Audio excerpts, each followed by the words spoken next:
They're important ones for everyone that is an exception that would be endangered or somehow endangered by this law.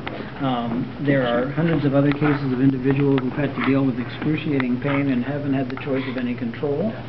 And in terms of research and whether or not this has been thought through, I hate to open a new topic, but this is going on now in Canada, that in British Columbia there was a court case involving whether or not physician-assisted dying should be against the law, which is essentially all that this law in Massachusetts would do. It would mean that physicians are not breaking the law if they participate in this process.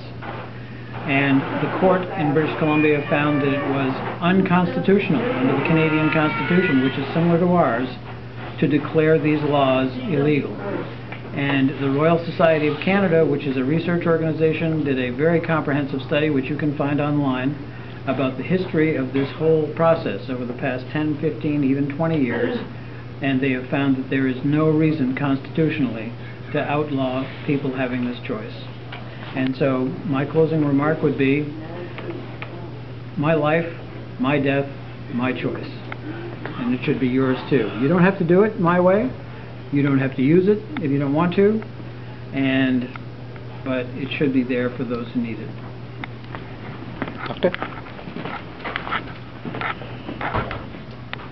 I think in Oregon we've seen that the people that have chosen to use these prescriptions from the doctors, it hasn't been an issue of pain, it's been more of an issue of control.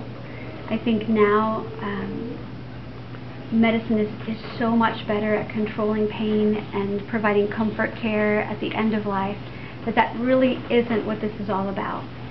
I think we're being given a ballot question and we're being asked yes or no. I think the fact that we can't accurately predict how long someone has to live. I think the fact that there is no requirement for a psychiatric evaluation. I think the fact that there's no requirement for hospice provision for these patients. That the doctor isn't there. They're sent off to die alone. They don't have to notify family members. There's no provision that says that the family members need to be involved. I think this is just bad.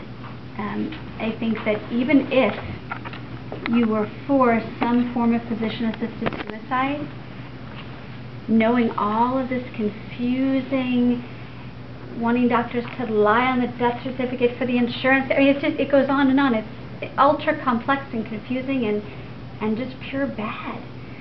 Even if you were for a physician-assisted suicide, I think people that knew all the details of this would vote no and say, you know what, we can do so much better. I don't know anything about Canada.